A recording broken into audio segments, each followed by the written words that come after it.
Hello everyone, welcome back to a new video.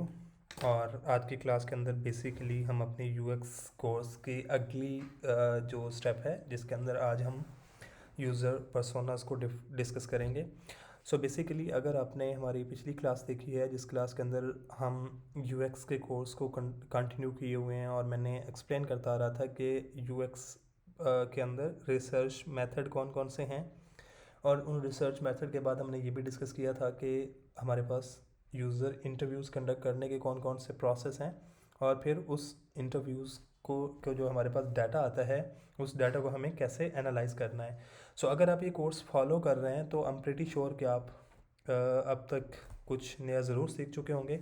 सो आज की class के अंदर जो हमारा इंटरव्यू होता है या इंटरव्यू कंडक्ट होता है और उसकी बेस पे हमारे पास डाटा आता है, सो उस डाटा के थ्रू हम यूज़र पर्सोनास जो है वो कंडक्ट करते हैं।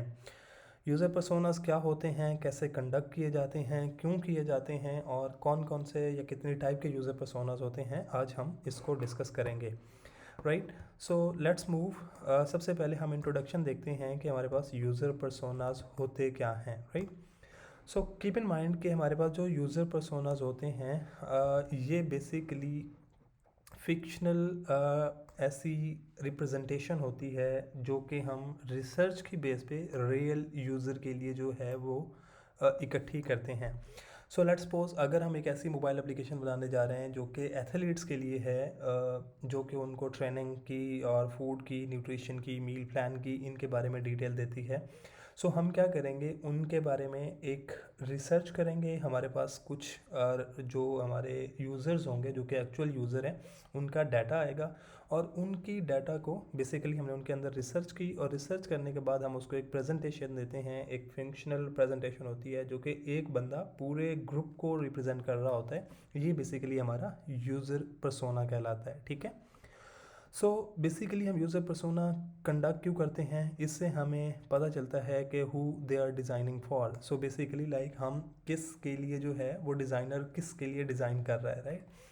And why user behave the way they do, like अगर कोई एक बंदा स्पेसिफिक ट्रिगर के अगेंस्ट कुछ स्पेसिफिक वे के अंदर बिहेव कर रहा है, जैसे अगर हम अपनी प्रोडक्ट के अंदर एक रेड कलर कैंसिल के ऊपर जो है वो या डिलीट के ऊपर यूज़ कर रहे हैं, और एक यूज़र आता है जो कि उस रेड कलर को प्रेस कर देता है और अकाउंट को डिलीट कर देता है, और एक और यूज़र होता है जो कि उस रेड कलर को देख के पहले ही फिर को जज कर लेता है कि ये मेरा डाटा सारा को छुड़ा देगा, और वो उसको क्लिक नहीं करता। So these are the two behaviours, right.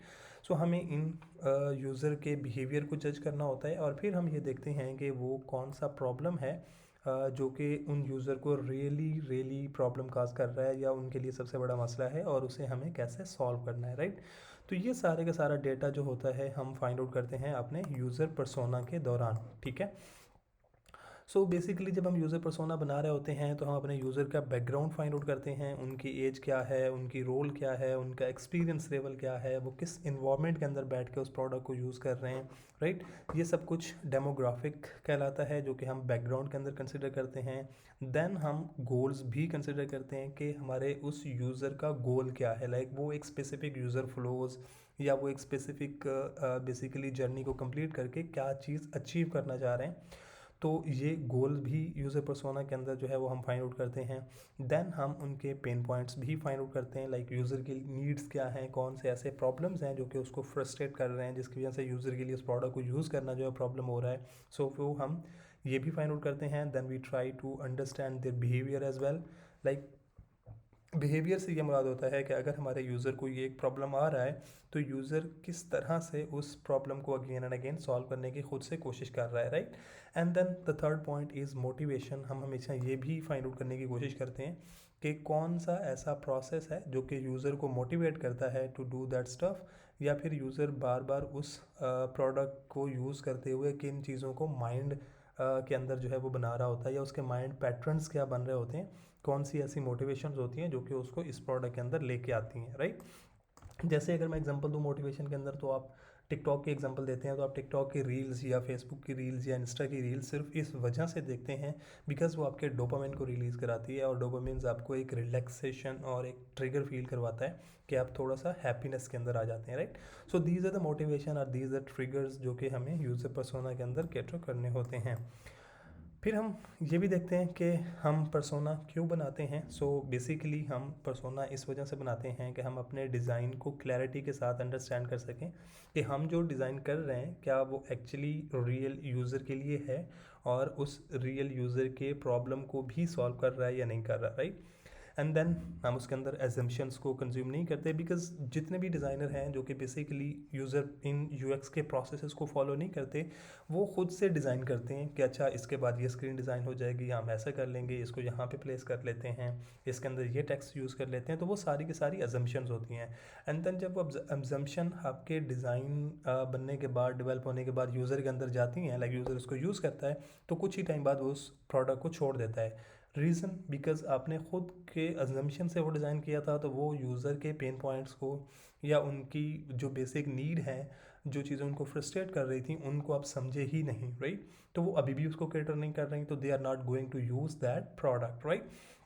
उसके बाद बेसिकली क्या होता है कि पर्सोना से हमें डिसीजन मेकिंग जो है वो फास्टर हो जाती है, बिकॉज हम अपने यूज़र की कम्प्लीटली अंडरस्टैंडिंग जो है वो कर चुके होते हैं, हमें उसकी नीड्स का पता होता है।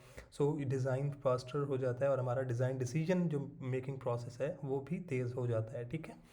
उसके बाद हम अपने पूरी टीम को अलाइन कर लेते हैं, बिकॉज हमारे पास डाटा होता है और डाटा जब पूरी टीम के अंदर रिवॉल्व करता है, पूरी टीम उसके ऊपर एनालिसिस करती है, उसको देखती है, तो we are going to align the team, right. And then हम डिज़ाइनर सेंटर डिज़ाइन से निकल के यूज़र सेंटर डिज़ाइन के ऊपर आ जाते हैं। मीन अगर आप अजम्पशन की बेस पे काम कर रहे हैं तो this is your designer centred product, और अगर आप उसको कन्वर्ट करके यूज़र पर्सोना को फॉलो करेंगे तो then you are going to use user centre design, right, जो कि आपके यूज़र की नीड्स और उनको जो है वो फिलफिल कर रहा होगा। सो दिस इज़ द रीज़न हमें पर्सोनास जो है वो क्रिएट करने पड़ते हैं। अब एक चीज़ और हम कंसिडर कर लेते हैं कि जब आप पर्सोना किसी भी पॉइंट के अंदर बना रहे होंगे तो वहाँ पे आपने पर्सोना के अंदर क्या क्या चीज़ें इंक्लूड नहीं करनी होती हैं। आपने डेमोग्राफिक की स्टीरियोटाइप्स को इंक्लूड नहीं करना, बिकॉज़ कुछ ऐसी चीज़ें होती हैं जो कि हम अपनी तरफ से ख़ुद जो है वो प्लान कर लेते हैं कि अगर इस रीजन के यूज़र हैं तो वो एग्जैक्टली हमेशा इसी तरह से ही बिहेव करेंगे, राइट। जैसे सपोज़ अगर आप किसी लाइक किसी स्पेसिफिक रीजन के लिए जो है वो डिज़ाइन कर रहे हैं और आपको लगता है कि उस डिज़ाइन के अंदर जो है वो लोग ज़्यादातर लाउड बोलते हैं या मे बी वो थोड़ा सा गुस्से वाले हैं, और इस प्रोडक्ट के अंदर भी आप वो फीलिंग लेके आएँ, तो दैट इज़ द स्टीरियोटाइप। अब हो नहीं सकता कि सारे लोग ही वहाँ पे एंगर के अंदर या फ्रस्ट्रेशन के अंदर हर टाइम रहते हो, मे बी कुछ परसेंटेज हो सकती है, राइट। सो आपने हमेशा डेमोग्राफिक की स्टीरियोटाइप्स को फॉलो नहीं करना, but you need to conduct the real research, और रिसर्च के अंदर आप बेसिकली जो डाटा आता है उस डाटा को आपको डिफाइन करना होता है खुद से, no not guesses. And keep in mind आपका पर्सोना कभी भी एवरीवन के लिए नहीं होना चाहिए। जैसे मैंने अभी बात की है कि हमने एक एथलीट्स के लिए एक अगर ऐप डिज़ाइन करनी है, उसका जो पर्सोना होगा बेसिकली वो एथलीट्स के लिए ही होगा। अगर हम रनर के लिए कर रहे हैं तो वो स्पेसिफिकली रनर के लिए ही होगा। फिर रनर के अंदर आपने साइकिलिस्ट को इंक्लूड नहीं करना, फिर आप लाइक फुटबॉलर को, एक क्रिकेटर को इंक्लूड नहीं करना, right. So you always define the niche आप you are maybe you always need to define your target audience, the target group. और अगर आपको पिछली क्लास याद हो तो हमने फोकस ग्रुप को पढ़ा था। सो जब आपका फोकस ग्रुप डिफाइन हो जाता है तो आपका पर्सोना सब के लिए नहीं होता, right. And then you are not including your own opinion. आप कभी भी बाइस्ड जो डिसीजन होता है वो पर्सोना के अंदर इंक्लूड नहीं करते हैं। सो ये हमारे पास कुछ ऐसे पॉइंट्स हैं जो कि हमें इंक्लूड नहीं करने होते। So what we need to do, आपने रियल रिसर्च कंडक्ट करनी है जिसके अंदर आप इंटरव्यूज़ दिखाएं, आप सर्वे से डाटा लें, आप ऑब्जर्वेशन से डाटा लें, बट ये जितना भी डाटा हो वो कभी भी बाइस ना हो, लाइक उसके अंदर यूज़र की जो एक्चुअल यूज़र का डाटा है वो आप हमेशा प्रेजेंट करें। So let me basically show you few example जो कि हम यहाँ से देख सकते हैं। ये बेसिकली हमने कुछ एक रियल स्टेट एजेंसी के लिए जो है वो पर्सोनास क्रिएट किए थे when we were working different clients. तो अब अगर आप यहाँ पे देखें तो हमने कुछ उनके क्वेश्चंस को कंसिडर करने की कोशिश की। We define the questions with every category and then we try to interview and these are the personas, right. अगर आप लिंक्डइन बिहेंस पे जाते हैं and then you just visit our profile, तो आपको वहाँ पे नज़र आएंगे। We try to find out their psychographic, we try to understand their goals and their motivation, their frustration, their pain points, and then what are the core needs and they are trying to understand, right. So अगर आप यहाँ पे देखेंगे तो आपको ये सारे के सारे डिफरेंट पर्सोनास जो है वो नज़र आएंगे। सो this is how actually personas work. अच्छा, एक चीज़ और भी हमेशा याद रखिएगा कि जब भी आप पर्सोना बना रहे होते हैं तो पर्सोना की डिफरेंट टाइप्स होते हैं जो कि हम लेटर ऑन डिस्कस करते हैं। मे बी आपको कुछ पॉइंट्स यहाँ पे नज़र ना आए, मे बी आपको कुछ इन्फॉर्मेशन डिफरेंट पर्सोनास के अंदर डिफरेंट तरीके से नज़र आए। सो पर्सोना जब भी बनाया जाता है इट्स ऑल अबाउट कि आपके कोर स्कोप ऑफ वर्क क्या है, आपका प्रोडक्ट किस तरह का है, और आप अपनी प्रोडक्ट के अंदर क्या क्या किस तरह के यूज़र को टारगेट कर रहे हैं, और कौन कौन सी इन्फॉर्मेशन आपको रिक्वायर्ड है, राइट। तो ये सारी चीज़ें पहले ही प्लान की जाती हैं, और बेसिकली ये चीज़ें जो मैं अभी बता रहा हूँ ये प्लान की जाती हैं बिफोर यूज़र रिसर्च, राइट। और जब आपके पास यूज़र रिसर्च आ जाती है तो उसके बाद आपके पास ये ईजी होता है कि आप अपने पर्सोना को एक स्पेसिफिक पैटर्न के ऊपर अलाइन कर सकें।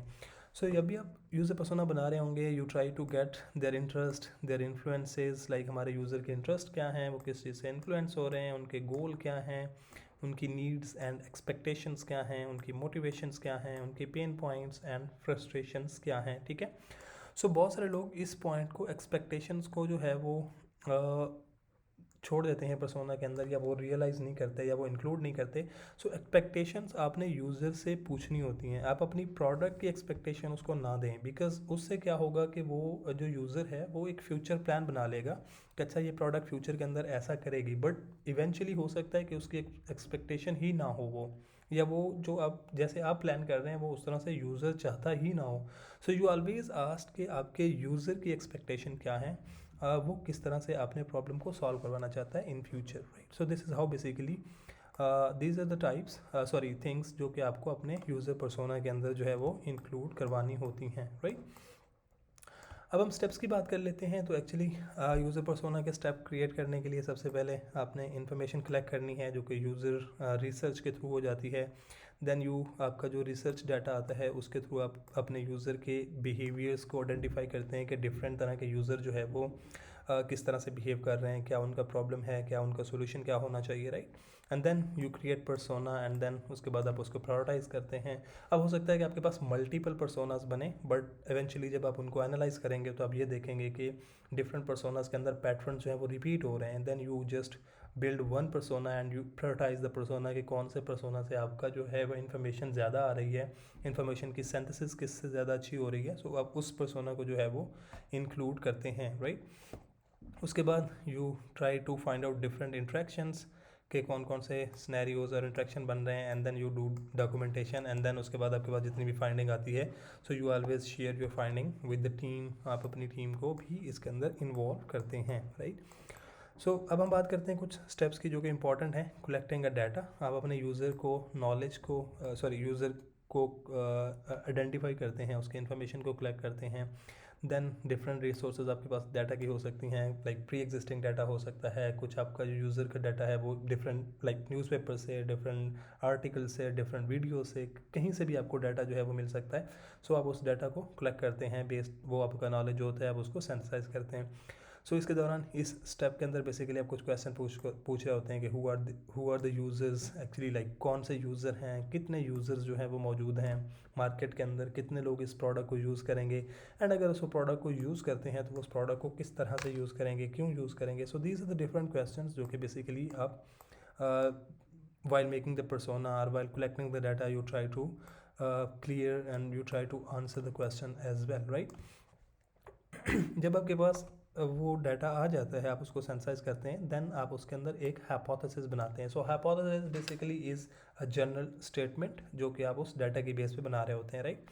सो उस जनरल स्टेटमेंट को बेसिकली हम एक जनरल आइडिया भी कह सकते हैं। लाइक आपके पास डिफरेंट तरह का फोकस ग्रुप अब आ चुका है आपके पास, लाइक आपने उस जो रिसर्च है उस रिसर्च को डिफरेंट ग्रुप्स के अंदर डिवाइड कर दिया, and then you make different ideas कि अच्छा इस ग्रुप के लोग क्या कह रहे हैं, इस ग्रुप के लोग क्या कह रहे हैं, वो एक दूसरे से डिफर किस तरह कर रहे हैं। एंड देन द मेजर और may be the core question is like जो डिफरेंट फोकस ग्रुप हैं जिनके डिफरेंट प्रॉब्लम हैं, बट वो सारे प्रॉब्लम अपने एक प्रोडक्ट के अंदर लाने हैं, लाइक आई मीन एक प्रोडक्ट से सॉल्व करने हैं, तो वो एक दूसरे से किस तरह से डिफ़र कर रहे हैं, उनके अंदर प्रॉब्लम्स क्या क्या हैं, वो एक दूसरे से मुख्तलिफ किस तरह से हैं, और फिर हमें उनको एक जगह पे कैसे लाना है, राइट।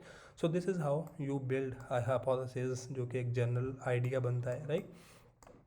देन उसके बाद आप उस जनरल आइडिया को या थॉट्स को आप बेसिकली या तो सपोर्ट्स करते हैं या फिर आप उसको रिजेक्ट करते हैं। सो अगर आप सपोर्ट करेंगे तो इट मीन कि वो हाइपोथेसिस या वो आइडिया सर्वाइव करेगा, और अगर आप उसको रिजेक्ट करेंगे तो that hypothesis is going to be vanished, right.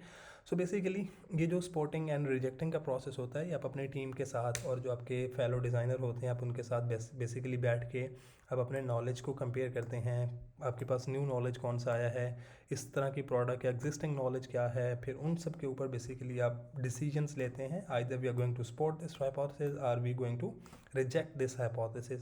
So basically अब रिजेक्शन या सपोर्टिंग के अंदर कुछ चीज़ें जो देख रहे होते हैं वो अपने यूज़र की लाइक्स एंड डिसलाइक्स को देखते हैं, उनकी नीड्स को देखते हैं, उनकी फ्रस्ट्रेशंस को देखते हैं, उनके पेन पॉइंट्स को देखते हैं, उनकी वैल्यूज़ देखी जाती हैं, उनके वर्क एथिक्स देखे जाते हैं, उस वर्क एथिक के अंदर वर्क कंडीशंस देखी जाती हैं, वर्क स्ट्रेटजीज़ देखी जाती हैं कि आपका जो यूज़र है वो प्रोडक्ट को किस लेवल पे यूज़ कर रहा है, किस तरह से यूज़ कर रहा है, उसके अंदर काम करने का तरीका क्या है, क्या वो प्रोडक्ट उसकी नीड्स को फुलफ़िल कर रही है, अगर नहीं कर रही तो वो फ्रस्ट्रेट हो रहा है, वो क्यों हो रहा है, राइट। अगर वो प्रोडक्ट की कौन से फीचर को या कौन सी चीज़ों को लाइक कर रहा है जो कि आपने आइडियाज़ दिए हैं, और कौन सी ऐसी चीज़ें हैं जिनको वो वैल्यू नहीं कर रहा है, इट मीन उसको वो डिसलाइक कर रहा है। So all these things really helps you to either support your hypothesis और to reject your hypothesis, right. Moving ahead, जब आपका बेसिकली ये हाइपोथेसिस सपोजिंगली सपोर्ट हो चुका है तो उसके बाद यू वांट टू बिल्ड और you want to establish your persona, right. So जैसे ही आपका हाइपोथेसिस क्लियर हो जाता है तो उसके बाद आप अपने पर्सोना को पर्सोनिफिकेशन को बेसिकली फाइनलाइज करते हैं based on the data. Like आपके पास डाटा क्या क्या आ चुका है, आपका फोकस ग्रुप या आपका टारगेट ग्रुप जो बेसिकली जिसने ये सारी की सारी इन्फॉर्मेशन दी है वो क्या इन्फॉर्मेशन आपके डाटा के साथ मैच कर रही है, and in case if it is matching तो आप अपने पर्सोना को बेसिकली इस्टेब्लिश करते हैं। So you really need to consider the person, mean आप अपने यूज़र को उस फिक्शनल करेक्टर को बेसिकली अब ये देखते हैं कि क्या वो वाकई ही सारे ग्रुप को कवर कर रहा है या नहीं कर रहा, राइट। एंड देन उसके बाद हम ये भी देखते हैं कि जितने भी हमने हाइपोथेसिस बनाए हैं क्या वो हाइपोथेसिस हमारी प्रोडक्ट के लिए इक्वली इम्पॉर्टेंट हैं या नहीं। बिकॉज ये जितना भी पर्सोनास होता है या डाटा होता है ये आपका टाइम, मनी और रिसोर्सेज को कॉस्ट कर रहा होता है, राइट। तो आप हमेशा यहाँ से डिसीजन लेते हैं कि क्या एक्चुअली ये सारे पर्सोनास, सारे हाइपोथेसिस इक्वली इम्पॉर्टेंट हैं एंड ऑफ द डे, ये क्या प्रोडक्ट को इम्प्रूव कर रहे हैं या नहीं कर रहे, right. So it really helps us to basically build that product, right. उसके बाद जैसे ही आप बिल्ड करते हैं या इस्टेब्लिश करते हैं एक पर्सोना को, तो फिर उसके बाद हम ये देखते हैं कि क्या इस पर्सोना के अंदर उन यूज़र की डेमोग्राफिक सारी की सारी, क्या उसकी साइकोलॉजी, क्या उसका बैकग्राउंड, उसके इमोशंस, ये सारी चीज़ें कवर हो रही हैं। एंड इन केस अगर ये कवर हो रही हैं तो क्या वो पर्सोना उस यूज़र के पेन पॉइंट्स को भी कवर कर रहा है, एंड देन क्या वो पर्सोना हमारी जो प्रॉब्लम थी यूज़र की उनके सोल्यूशन को भी डेवलप कर रहा है। एंड देन जब आप ये सोल्यूशन निकाल रहे होंगे तो क्या ये पर्सोना उस यूज़र को कम्प्लीटली अंडरस्टैंड भी कर रहा है, एंड देन क्या वो जो हमने इन्फॉर्मेशन बिल्ड की है क्या वो इन्फॉर्मेशन उस यूज़र के साथ प्रिसाइजली एम्पैथाइज भी कर रही है या नहीं कर रही, राइट। एंड देन उसके बाद हम ये भी देखते हैं कि क्या ये पर्सोना हर एक के लिए अंडरस्टैंडेबल है या नहीं। हर एक से मुराद ये होता है कि आपकी टीम के साथ आपके फेलोज जो आपके साथ काम कर रहे हैं, like everyone is getting the persona, everyone has on the single page, like probably क्या ये सारों की थाट्स को कैटर कर रहा है या नहीं कर रहा। तो अगर वो कैटर कर रहा होता है तो you build the personas, right. So this is how basically you build और यू इस्टेब्लिश अ पर्सोना। अब हम थोड़े से पर्सोना टाइप की बात कर लेते हैं कि किस तरह के पर्सोनास जो है वो मौजूद होते हैं। तो सबसे पहले तो आपका यूज़र पर्सोना जो होता है, आप अपनी प्रोडक्ट की रिसर्च करते हैं एंड ये देखते हैं कि कौन से लोग इसको प्रोडक्ट को यूज़ करेंगे। सो आप उनके गोल्स, बिहेवियर्स, यूजेबिलिटी, इन सब चीज़ों को कंसिडर करते हैं while building the user persona. Then आपके पास कस्टमर पर्सोना आता है। So customer persona is basically persona like कौन से पर्सन जो है वो ब्रांड के साथ अब इंगेज हो रहे हैं।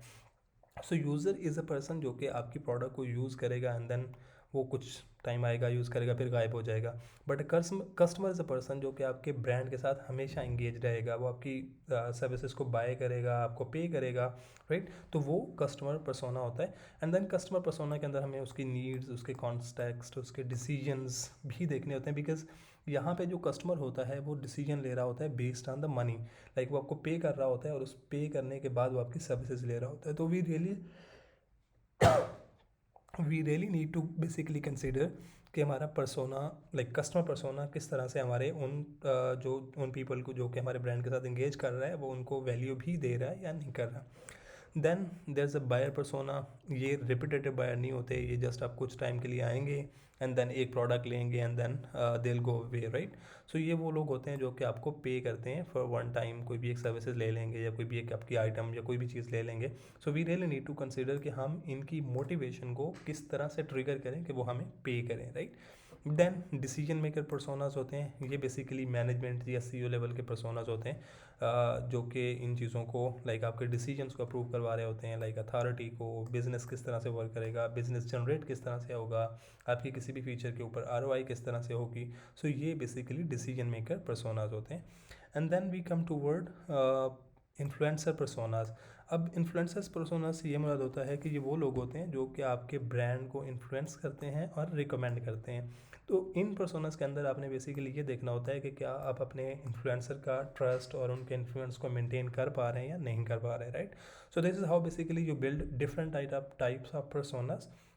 जैसे जैसे आप रियल टाइम प्रोडक्ट के अंदर आते जाएंगे तो आपको डिफरेंट टाइप ऑफ पर्सोनास और डिफरेंट तरह के पर्सोनास जो है वो नज़र आएंगे। उनके गोल्स भी डिफरेंट होंगे, उनकी टारगेट ऑडियंस या टारगेट ग्रुप्स भी डिफरेंट होंगी, उनकी टाइप्स भी डिफरेंट होंगी। And then you can not like एक यूज़र पर्सोना इन सब के लिए हो सकता है, बट एक इन्फ्लुएंसर पर्सोना एक यूज़र के लिए नहीं हो सकता है, right. So keep in mind. अच्छा, अब जैसे कस्टमर पर्सोना है वो आपके बायर पर्सोना हो सकता है, बिकॉज कस्टमर में भी हो सकता है कि एक दफ़ा बायर है और अगर आप उसको अच्छी सर्विस देते हैं तो वो रेगुलरली जब इंगेज करना शुरू हो जाएगा तो वो आपका कस्टमर बन जाएगा। But buyer persona can not be the customer persona. So keep in mind कि यहाँ से आप हर तरफ मूव कर सकते हैं बट यहाँ से आप ऊपर नहीं जा सकते, right. So again this is a waterfall manage जो प्रोसेस होता है उसको आप यहाँ पे कंसिडर कर सकते हैं कि आप like top to bottom sorry bottom to top तो जा रहे हैं but top to bottom of reverse gear के अंदर नहीं आ सकते। सो जितने भी आगे आप पर्सोनास बनाएंगे वो सारे के सारे बेस्ड होंगे यूज़र पर्सोना की बेस पे, ठीक है। So this is basically your starting point.